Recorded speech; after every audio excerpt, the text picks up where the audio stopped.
It's time to see just how excited we can act about a transfer we've been discussing for 3 months. This is the Arsenal Vision post-match podcast. My name is Elliot Smith. You can block me on Twitter, Yankee Gunner.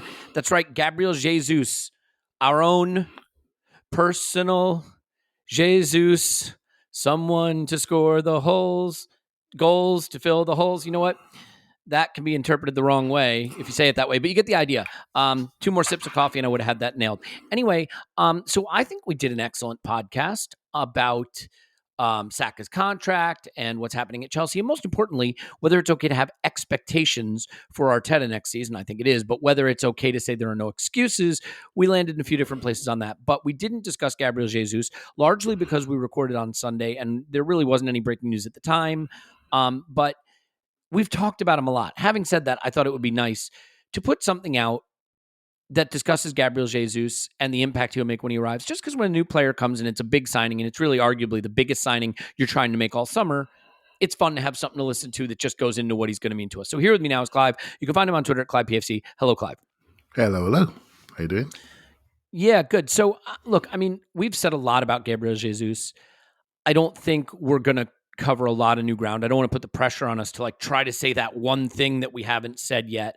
But let's start high level and drill down a little bit. First, just your initial reaction, not necessarily to his arrival, but to the fact that Arsenal seems to have won a race with other clubs that were interested, attracted a good player that was I think, our primary target, and able to do so at the expense of other teams that would have felt that they had a pretty good argument to make for getting him themselves. Yeah, so those who listen to the podcast, they recognise that we've been looking ahead and really projecting around the project for quite a while, and we've given a lot of benefit of the doubt. We recognise we had to do some work to clean house. That's not always been good. Some people will say, well, we've let Aubameyang go, etc., etc. So we cleaned house, and here we are. We've still got a bit of housekeeping to do. Some of those loan players coming back to training, etc. But now we're looking forward. And so the first phase, obviously with the 6 players coming in last summer, sort of not caught us by surprise, but maybe pointed a direction for us we could all follow and see and feel. Lovely year, lots of clapping, lots of celebrating, lots of unity. But the next phase really is, okay, how much does the football world believe in what we're doing? Because the next layer, we need some 25-year-olds, right? Some quality. Yep. Some people have done this before. And if they don't believe in it, then that puts under threat some of the people we are developing beneath that. So Jesus, for me, when it first hit, I thought, oh, that's interesting. Then you immediately, the way we're playing with Lacazette, you immediately think, okay, stylistically, this really fits. Okay, multi-positional, wants to play in the centre, super tight control, twist turns, first primary and secondary movement in the box is stunning. He attacks the aerial ball, attacks crosses like it's his last supper. I'm thinking, yeah, mate, this looks good. This looks really good. And it seems to have come to fruition. I can't believe you went with the Last Supper for Gabriel Jesus. And I don't know if that was intended, but if so, brilliant. It was intended, but you know what? I shouldn't have said that, should I? I should have just rolled with it. I think it was brilliant. Keep going. Roll with it. But he does, isn't he? And there's something about South Americans, particularly as forwards, they really bring a level of excitement. I don't want to use the word desperation, but they really care about the movements, the inches. They really have him. And Luis Diaz has it, They really have that desire around the box. And I think Rafinha was talking about that recently, by the way. He had an interview for the Players Tribune where he basically said, this isn't pressure. Pressure is threats and gunshots and some of the things I grew up with, trying to play football and focus on my football. So, exactly.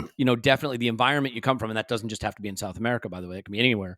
But the environment you come from is the crucible in which you are forged, and can determine the extent to which external pressures wind up having an impact on you when you're on a pitch, I've seen that at academies, Elliot. It's really, you got some kids that I call them the Range Rover kids, right? Mummy drops off in a Range Rover, and you got some kids that come from maybe less positive environments, and when they get on a football pitch, you can literally see the difference.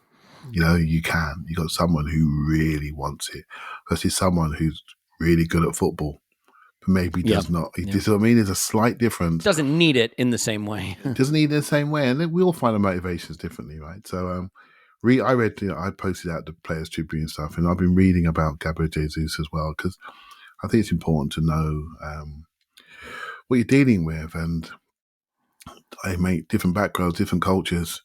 You see, Jesus, there's a picture of him. I think he was painting the streets when Brazil came over in the World Cup. When the World Cup's in Brazil, and you look at him, you think, crikey, look at you now. You know, that story. I mean, I don't know in detail yet, but we all will soon. It's just a wonderful, wonderful story, right? It's the 0.1 percentile that make it to the top level. There's always a story behind it, and but going back to Arsenal, the way he plays, and I think he's perfect for us. And where he is in his career motivation, you heard me say before, how you walk through the door is really important. The price is just about right. You know, it's just about right. And if it was cheaper, you'd wonder why. Do you know what I mean? The first time I think I saw this link, it was around 30 mil, I believe.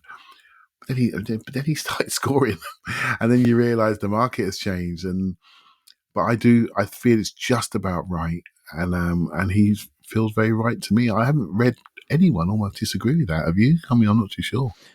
No, I guess there are some people, and so this was actually where I wanted to go next. What's your reaction to the suggestion that, like, he's a very good player, he's a very nice player, but for a top tier first choice signing intended to sort of be our principal fix for the center forward position, he hasn't done it enough or hasn't shown enough in his game and in his output specifically to warrant that the confidence in him at that level? Like, how do you react to the suggestion that we haven't seen enough to be pinning our hopes on this? And pinning our hopes, I know you don't like language like that, but he is coming in presumably to be the starter in a position where two senior players we spent over £100 million on when we acquired them have just left the club. So do you think that it's at some level a bit of a roll of the dice, or do you feel more confident than that? I feel more confident. And I look at the attack as a group, as you know, I'm going to say this, you know me well enough. Yep. Right? So I look at the attack as a group, your front four diamond, and your fifth person coming into that front five, whichever way you want to do it, whether it be an 8 or a fullback, doesn't bother me. And so, but what I do know is we need someone that can receive the ball. We need someone that can control the ball, hold people off with physicality, run the sides. He can do that. He can carry the ball. When you watch videos of him, what I really enjoy is when the ball goes into a player and the realm of possibilities are endless. Do you know what I mean? So when the ball goes in, I feel something's just about to start, but I'm not sure what it is. There's a slick turn. He turns away, pops it off, gets it back. Sometimes just drives at people like a winger. So he's a winger down the centre. He's a winger down the sides. In the box, he can find real tight control, which makes people step away because he's in the box. And so he brings possibilities with him. And when you have other intelligent footballers around him that can work off his movements, I do think it's going to be a real positive for us. But I do see it as a group. I think he's not a Haaland per se, where you just get the ball to Haaland or get the ball to Kane and see what happens, right? I don't think he's that. I think he's a forward in the group that fits it like a glove, shall we say, with the way we play, the way we overload in midfield with almost like a diamond shape, the way we have wide attackers. But I do think his activity, and this is something I want to see this year, his activity and movement, control, carrying, early shots, ferocity in the box, that's a massive step up from where we've been, in my opinion. And I think we've been playing football with one arm time behind our back, basically, relying on 21-year-olds to over exceed to allow us to stay in contact with the top four. Yeah, and I mean, the thing that I realize, the one persistent issue in his game, if you want to call it an issue, is he has been a guy who underperforms XG. So there is a question about his finishing. Yeah. He's not had a season where he's overperformed his XG. He's had one season where he literally met it just about on the nose. But I do think there are people that look at that and say that's an issue. Yeah. And I don't worry about it too much. I think in general, finishing tends to even out. I mean, unless you're talking about, players like, I guess, was it Timo Werner who had a nightmare season, and Who's the guy I'm thinking of? Is it Morientes? No, that's going back way too far. Who were we linked with just this season as a potential loan signing from Spain? Morata. He had played Morata. for Murata. That's the guy I'm thinking of. Yeah. Morientes, that goes back a little further. But Murata is a guy who has persistently had those problems in front of goal. Yeah. But I mean, does that concern you at all? And realize we're talking about 14 goals in a season where he had 18 and a half expected. Okay, that's not great. But the rest of the time, it's about a one goal difference. So we're not miles off here, Mate, if he gets 15 goals, considering our centre forward last year got 4, we're quids in, aren't we? Right? So that's where 15 to 20 goals, I'll be really, really happy. So what I did at the weekend, because there wasn't much sport at the weekend, so what I did, I watched 2 games. Well, I watched the first half of the Man City Arsenal game on New Year's Day, and I also watched the Man City Liverpool game, with the 1-1 draw. As you do, yep. And because you want to learn about people and see how they feel differently. So when you watch the Man City game, Arsenal game again, Jesus was fantastic, played centre forward, caused us no end of problems, basically got our man sent off. The way he received the ball on the halfway line was stunning. And he had a very good game. When you watch it again with new eyes, because obviously when we're watching the game in real time, we're thinking, oh my God, Arsenal are playing brilliant. Can we? This is the best we played all season in that first half. And then the game changed once Xhaka got hold of Gabriel's shirt, right? So yeah, I thought he was fantastic in that game. In the Liverpool game, again, he played centre forward. He always plays in all the big games. And he scored. But he also missed some chances. But what I noticed, Elliot, he made those chances. He travelled into the box. He dribbled. He chopped. He took a shot, slashed a shot at the near post, should have gone to the back post. Maybe there was a couple he should have laid off. But this was all, not self-generated, but it was him in the box creating his own shot. Do you know what I mean? And so when you're scouting someone, looking at someone, you're thinking, well, you've got those intentions in you. I transfer that skill to us. I'm not looking at his shooting technique and thinking, I need to get you against the wall and see how many times you can bang it or drift it or clip it. I'm just looking at someone who's absolutely ferocious in his shooting style. And sometimes he lacks a bit of control. I don't see a problem that's going to make us all put our head in our hands. Do you know what I mean? I don't see glaring misses. I see sometimes poor choice of a finish. Do you see what I mean? Near post rather than far post. Sometimes the slashing technique when a bit of composure is required.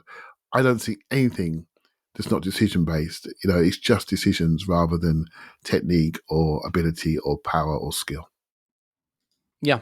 I mean, it's interesting to me when I look at his data, because looking at his data, if you throw out not this past season, but the one before, the 2021 season, he looks full on, completely elite to me.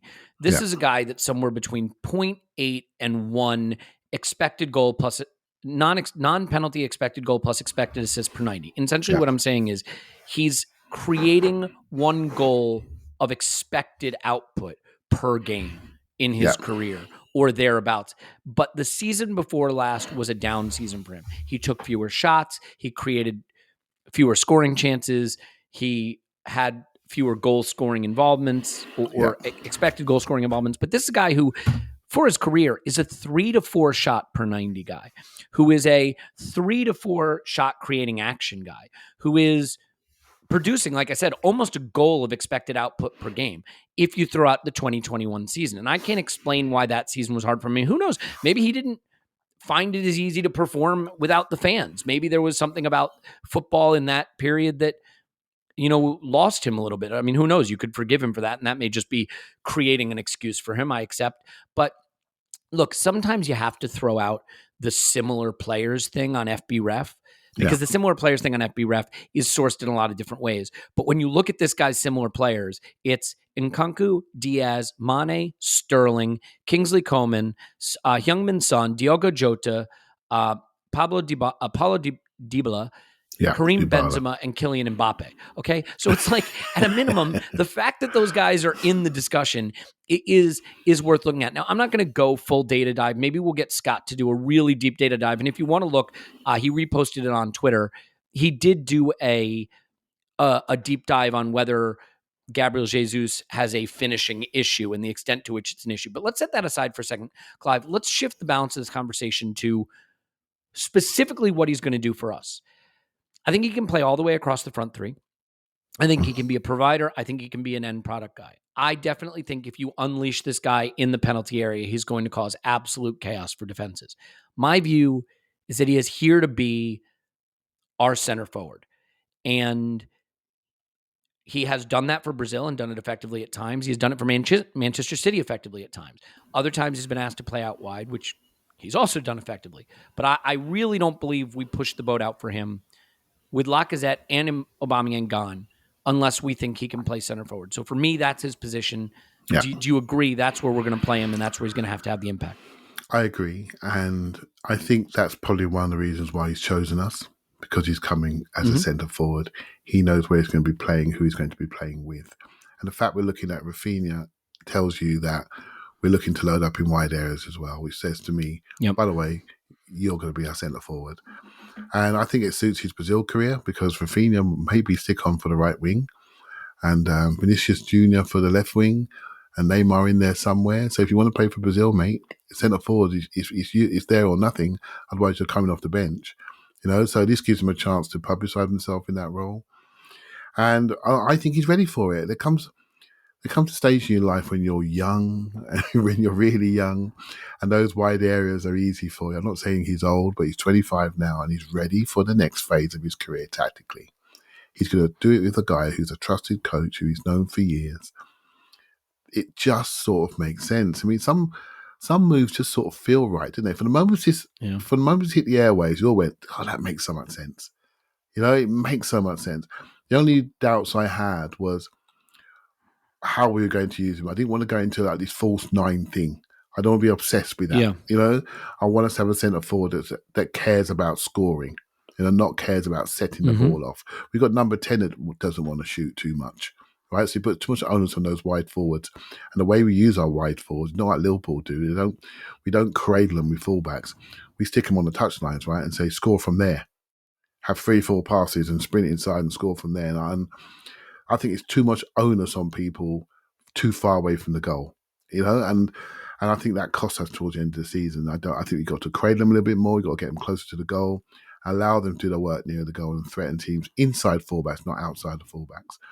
So I think Jesus provides a lot of this, Elliot, and I think I agree with you 100%. Centre forward, stick on centre forward. Obviously, if we want to change something late in the game and put on, say, an Eddie again, I want to stick him on the right because something's happened out there, or stick him on the left, we can do that. But his primary role for me is centre forward, and I think that's one of the reasons why he's here. And he will immediately, even based off his worst season stats, immediately be the guy who takes the most shots in our team. And if Rafinha comes, he'll be close to that too. The irony is actually the guy who takes the most shots in our team right now, based on his past statistics, is Fabio Vieira. Wow, that's sort of an interesting thing to consider. It shows where we're going, shot creating actions, he'll be right up there too. It shows where we're going, doesn't it? It shows where we're going. We've done really well this year on build up. Looking at the base of our team, looking at our framework, how we play in our right area and our left area, and just everything is set there now. How we overload central spaces, it's set. But what's not set is our presence, authority, and goal threat. Our shot volume for me, and also how we receive the ball in the top third. And I think Jesus, his number one quality for me is how he receives the ball. And it's bang, bang, bang, gone. This is top stuff. I mean, who do you think benefits in our team the most from Jesus' arrival? It is a big change of style from Lacazette. I think there are some people that put forward that it was actually a similar style to Nketiah. I don't see that. I think Jesus is a much more effective on the ball center forward or just player than Nketiah is. But your mileage may vary there. Yeah. Who do you think is the biggest beneficiary of his arrival? What happens in a team, right? So think about the role that Lacazette played last year. He was very much the father, and he would be there for these young lads. He'd be setting them up. And he supported them in their first big full season in forward line, particularly Martinelli, for example, started more games. And so he supported them and he facilitated them, he enabled them, but he didn't take on the attacking burden. So in the end, our younger players became overburdened until they ran out of puff towards the end of the season. What Jesus will do, he'll say, I can do all that facilitation stuff for you. I can be there for you. I can be just as sharp. I can be stronger. I can hold the ball. I can get fouls because Lacazette was not getting fouls towards the end of the season because people could see he could barely stand up, right? So the referees weren't giving him a break. I can also challenge people down both sides. I can carry the ball to them. And by the way, don't follow me. I'll take the offensive responsibility. I'm happy to take my shots. And by the way, I'll set you up as well. We'll all go together, shall we? Shall we all get our shots off? So I feel as though and then the young players will go, you know what? He's taking it on. He's taking something away from me. How can I support him? I can be a leader now. I can now do my thing and really focus on it, but we can do it as a group. I think just that psychological difference of people prepared to take responsibility themselves, I think will really empower our younger players and keep them fresher mentally, and we'll get more from them over a longer period of time. Elliot, how many times in games have you seen us play? And I'm talking about the players that we love, by the way. Martinelli, Saka, Smith Rowe. They have one common thing for me. They don't play well over 90 minutes consistently. They play in fantastic bursts.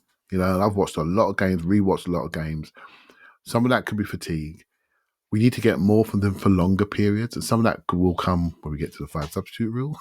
Some of that will come, and the ability to rotate and play 2 games and share games, I think it's going to be a real benefit for us because we got some real sharp, intense forwards developing, and we're purchasing maybe 1, maybe 2. Yeah, I think he gives us the ability to, I think, be more of that front-footed team that we want to be too. I felt good point. that Lacazette did a lot of things that were important. It's hard, right? Because I think Lacazette had a poor season as a center forward, but I do think he did some things that facilitated a transition in the way we wanted to play. Agreed. Ultimately, if we want to be higher up the pitch, if we want to press more, win the ball higher up, and keep the ball higher up, and still maintain threat, I think he enables that style of play. I think he is someone who can work in those compressed spaces really well. I don't think he's a big space player necessarily, right? I don't think he's going to run away from defenders, edge, shoulder the last defender at the halfway line kind of player. Yeah. But you put him in those compressed spaces. And I was saying this on Pod the other day. I think it was the Avenel Roadcast. But like, Clive, one of the things that was such a staple of the way Arsenal attacked for so many years were the triangles on the edge of the area. We had them on both sides. And we had them with Iwobi and Alexis and Giroud, and we had them with Ozil. And, we have a triangle on the right side that's developed now. Odegaard and Saka, and really and one other, whether it's a center forward or fullback. On the left, and this is not a dig at Xhaka specifically, we haven't developed that triangle on the left. And I think that, the addition of maybe a Fabio Vieira could help with that if he plays. I think getting our starting natural fullback back can help. But I think Gabriel Jesus has the ability to maybe support both sides a little more than we saw. So I'll be curious to see if that develops. I mean, do you think that his inclusion into this group might help add a little balance versus what we saw with Lacazette in terms of the both flanks coming into the game more? More activity, Elliot. If you're looking at our forward line, more activity, more mobility, more overlapping from our 10-8s to get involved, to people to run through. The Liverpool game was really instructive for me, the home game this year. We had them. We did really well against them. In the second half, mate, they started to run through our lines from all different angles. The 8s ran through, the fullbacks ran through. They started to run through. They started to run through us and really destabilise us. Liverpool do not get enough credit for their tactical adjustment. Everyone thinks they're just a physical team that keeps you in areas. Tactically, they worked us out. They worked out that we were getting out to Martinelli in particular. We had them stretched out. But they said, you know what, we're going to stress them down the middle. And they ran through our middle. And I'm telling you, mate, I saw it. And we can do this now. We can run through. I think it's amazing how we all see the game differently. You know me, although I the one thing I always forget is the pressing angle, and I just it's just not in my priorities. But I have to say, it's something that's becoming a priority for me now because look at the players. We have pressing players. We have them. We're not carrying people who. Let's just talk about the 175 million French guys, right? We know who they are. Mm-hmm. Come on, their ferocity off the ball isn't there, right?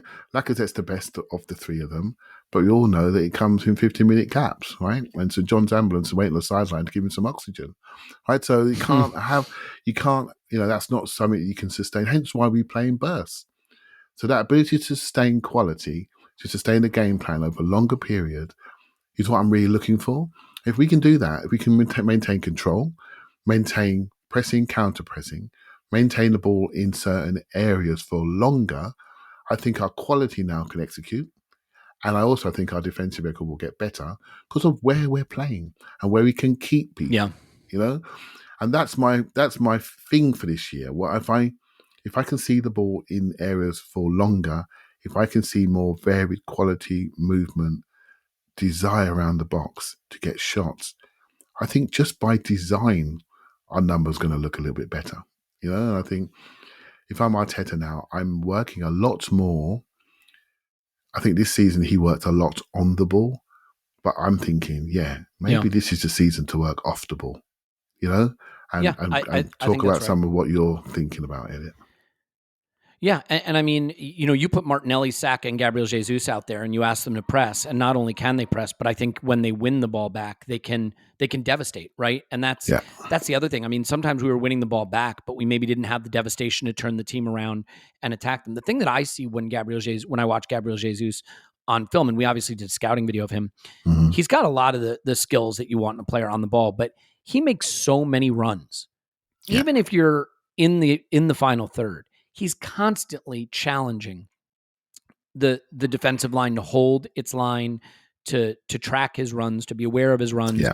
And I think, if you wanted to criticize Lacazette, it's that he wanted to be the focal point, get the ball to my feet at the top of the box or top of the final third or halfway line. And I will try to facilitate from there. Gabriel Jesus wants to force that defensive line to drop deeper, challenge them. He will make the diagonal run across into the box. How many times do we do rewatches and we're like, and I was saying to you, Clive, why isn't he making that run? Why isn't he making this run? Isn't this the run across the face or to the back post? And Gabriel Jesus makes so many of those runs. And inevitably, they just pull defenses apart and they open space up and they give Saka the ability to attack, one man on the ball or Martinelli to ghost in behind or whatever the case may be. And that brings Odegaard into the game more. That brings a Fabio Vieira into the game more, whoever it is. I tried to go with the Portuguese pronunciation there and just embarrass myself. Very nice, very nice. I think it's sort of exciting to think about how just that one change makes a difference. And we saw it with Eddie Nketiah, by the way. Whatever your evaluation of Eddie Nketiah, we saw the difference it makes to have a center forward who provokes the space in behind and wants to attack the space in behind defenders, even in a compressed area. I think Gabriel Jesus' arrival is principally about making us harder, making it harder for us to be contained by the weaker teams, right? I don't know if I think Gabriel Jesus means we go and beat Liverpool and Manchester City now. I'm not sure it does that. But I do think it means we don't find ourselves 0-0 after 90 minutes with the bottom half teams, or finishing with 8 shots in a 1-1 draw at home to a mediocre team. I think it's designed to give us more of the ability to punish the weaker teams where we're going to have the ball in their final third more. The game that stands out to me is the Southampton game late in the season. And was it Southampton was in the 3-game losing run, right? Yeah, Southampton, Brighton, and Palace. It was Palace, yeah. The Southampton game in particular, and maybe the second half against Brighton too, games where I felt we had the control, but we didn't have the threat. Burnley at home in January was another good example. Had the control, but didn't have the threat. And I think this is a signing that specifically addresses those kinds of games. Yeah, that's how I see it. Yeah. Yeah, I think the Burnley at home game, we played in 50-minute bursts after half-time, should have scored. Lacazette missed the open goal. Game over. Nothing left, right? Nothing left in the tank. Because offensively, we got tired. I think the whole concept around not subcontracting out your role. If you're the number 9, be it. Do you see what I mean? And that means combination, setting the play. Don't don't define your career and giving the ball to somebody else. You're a number 9, right? Yep. So I think that alone will make a difference. I totally agree about movement. I think Eddie will learn a lot from his movement. His secondary movement after he knocked the ball off is just a joke. He just Yeah, it's disappears fantastic. 15 yards away. And suddenly it's a new position for him to mark. He's always on the move. When the ball's in his area, he's fully active. He's fully active, ready to press. He's fully active, ready to receive it, to twist, to turn, to get a shot. Or if he knocks it off, he's gone again. And he's gone out the side of your TV screen. Gone. Got to find him. Right? So I watched Ronaldo score one goal. I think I'm not sure, it might have been against Spurs actually. He knocked it off on the left-hand corner of the area and he travelled along the back four. 1, 2, 3, 4. End up between the left back and the centre back and nodded it at the back post. That ability to reposition is such a hard thing. When players move laterally across defenders, Elliot, the real worry is you're not sure when to pass them on. So you move one, you move again, you move again. It's hard to pass them on. So they're hard to mark. And that's what Jesus does. You can't pass him on. He's there, always challenging your lines, always challenging your gaps. Mate, more now you got me going on him. I'm getting really excited, right? I'm getting really excited.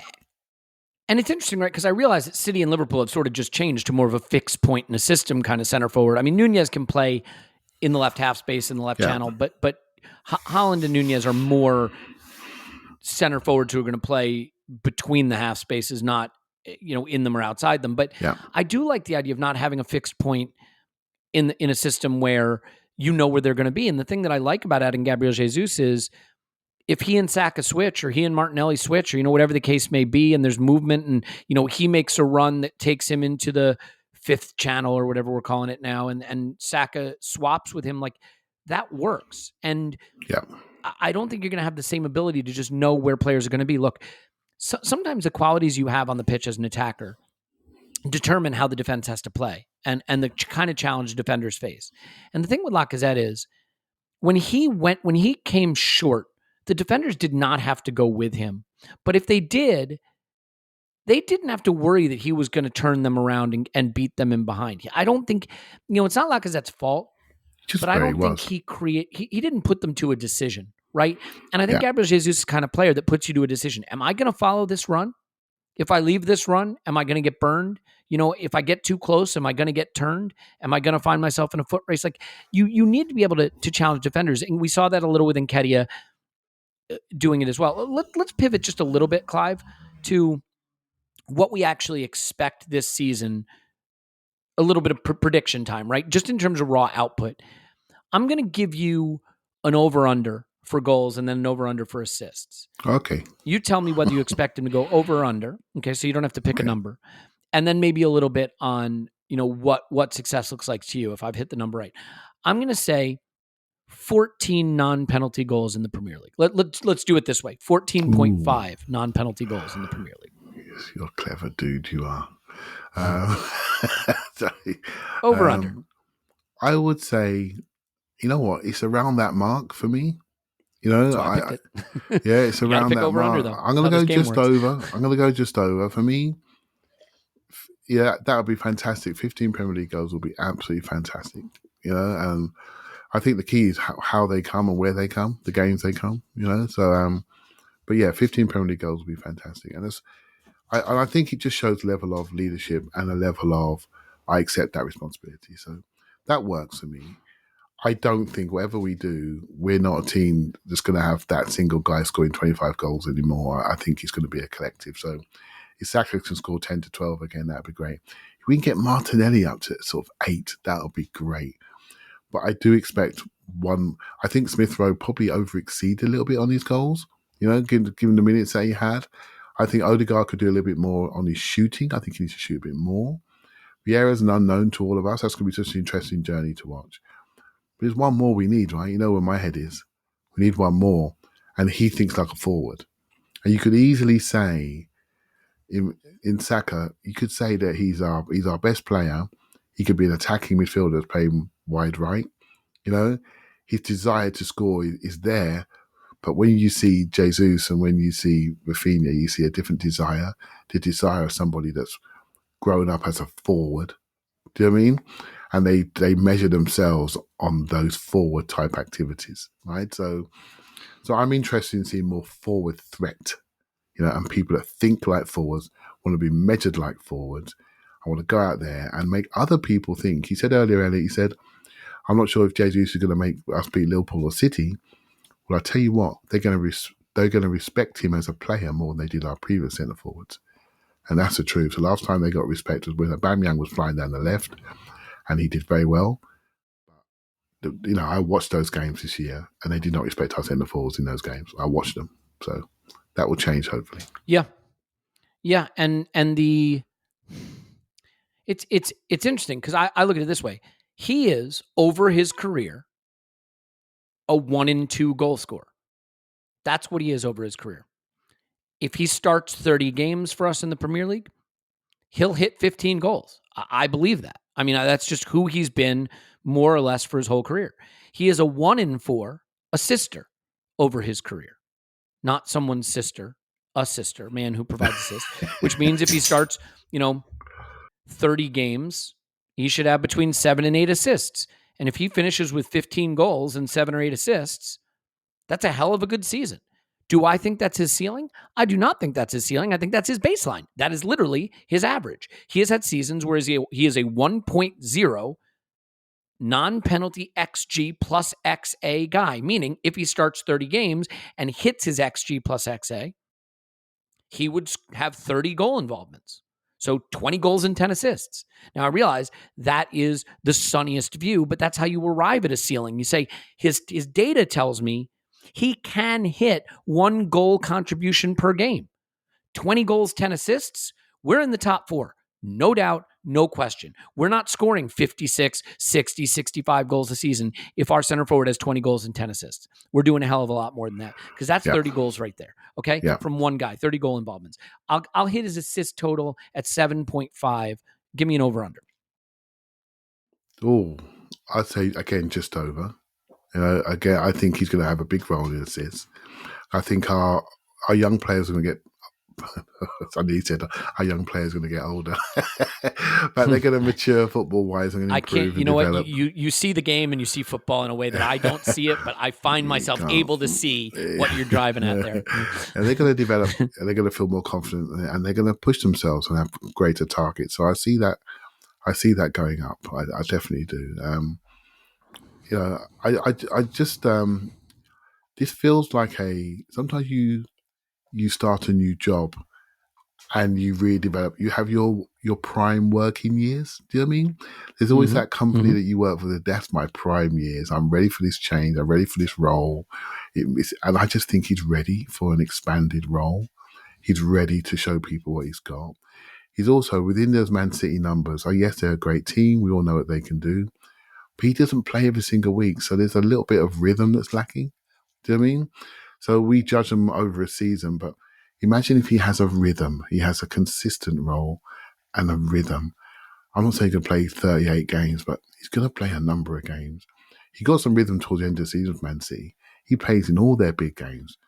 When the stuff's about to hit the fan, mate, against Liverpool and Chelsea, he plays. Against Real Madrid, PSG, he plays. Look at the comps. Look at the teams he's doing it against.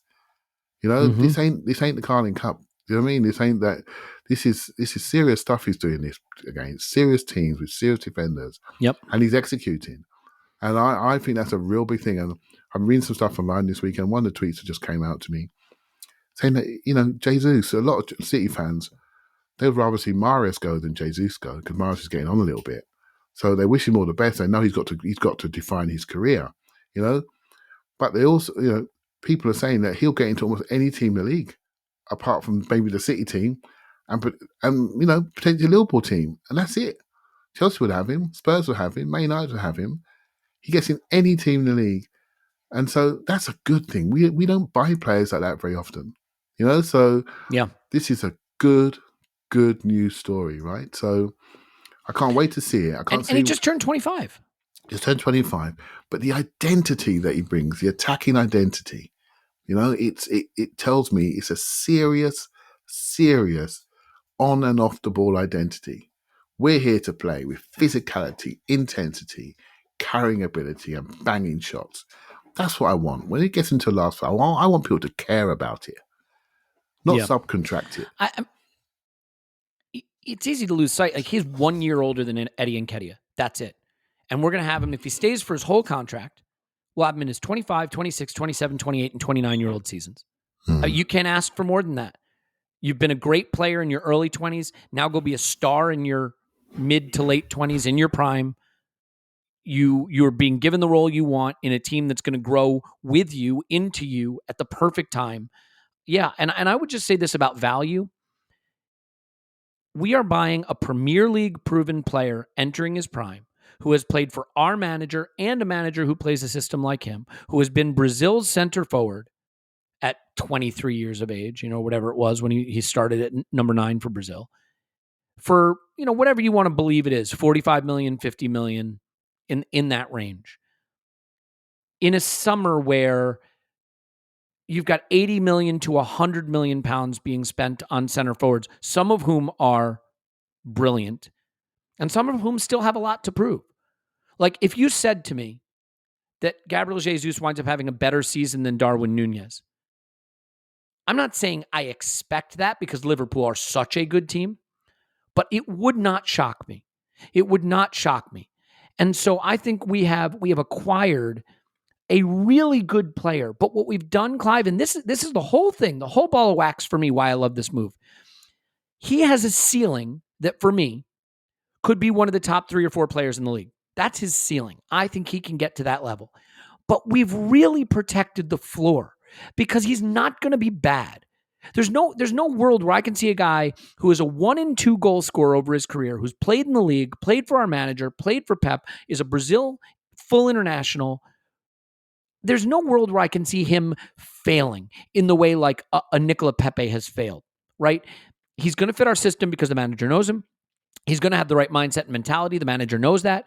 He knows the league. He's going to have no trouble adapting. His ceiling is one of the best few players in the league. But if he just hits his sort of mean capabilities, that's still really good. So we've managed at a reasonable price, in my view, to acquire a guy who might be a superstar, but who we can rely on being very good. And that's a really savvy purchase. And while I think Haaland is probably a star and Nunez might be a star, there is some, I don't know about whether there's a question with Haaland, but with Nunez, in my mind, there is definitely still some stuff to prove, and he may well prove it. I think we've done a really nice job of having a very, very high floor on this player with a stratospheric ceiling, and you can't ask for much more than that, in my view. Beautifully said. I totally agree. I think for me, people always say I care about perception too much, but what I will say is when people like him are coming to the club, yes, we have relationships. Yes, we've used those relationships. But I think it's a positive sign. All the people that we wanted to sign, Touchwood Saka follows, have stayed, have signed, re-signed. It's starting to look like people are starting to believe, right, within the game. That this is, to quote a line from The Matrix, right? He's starting to believe, right? And he's beginning to believe. Exactly. And I think, and that's a good thing, right? Because football's a village, right? People chat. They think, what Arsenal are doing, rubbish. I'm not going there. But Manchester United are struggling right now to get someone over the line because we all know why, right? So yep. it's that gives me encouragement, Elliot, because we know this is not it. Come on, mate, you're looking back to that left 8 position. You're looking at fullback positions and secondary fullback positions. Maybe not so much to right back with Saliba here now, but potentially at left back, the way we want to play. If we're going to have an inverted left back, we need something else, right? So, and let's be honest. I know we've had a discussion before. I'm a big believer in another wide man coming, but I'm not going to say that you're talking rubbish when it comes to number 8 being fixed, because it needs to be fixed, right? So maybe it's Vieira's job. Maybe it's Vieira. I don't know. Maybe it is, but we can develop it, or we need to go and purchase it. But let's find out, right? So we all know what's to be done. People listen to us. They know what the next steps are. So, but I'm hugely encouraged by this step. Hugely encouraged. I'm just going to say Gabriel Martinelli, Gabriel Magalhaes, Gabriel Jesus. There's a lot of confusion possibilities there for defenders on set pieces. I've made that joke before. But then Fabio Vieira, potentially Rafinha. I'm not saying we should drop Saka. That's not my point. But I'm saying he better learn Portuguese. I'm just saying he better learn some Portuguese because there's going to be a lot of Portuguese flying around that pitch, my friend. Yeah, so that's going to be a beautiful thing to watch. Saka and Saliba sign their contracts. I mean, trust me. They got to get right in there. They got to get Rosetta Stone or whatever they use to learn Portuguese, man. That's going to be the prerequisite. Look, we have done 47 podcasts on Gabriel Jesus now, and not one on poor Matty Turner, who has officially been announced. But you know my refrigerator thing. The second refrigerator doesn't get a podcast. That's how it works. I'm kidding. Welcome to Arsenal, Matt Turner. We'll probably get a guest on who can speak to that a little more because I'm not going to pretend for a second, Clive, that I got anything to say about Matt Turner that's going to be accurate or relevant. Fair enough? I look at him. Stunning athlete. That's what I will say. So something to work with. Stunning athlete. So we'll see what happens. All right, with one American being in the Arsenal team, just a little something for our American friends there. Bring some American fans into the fold.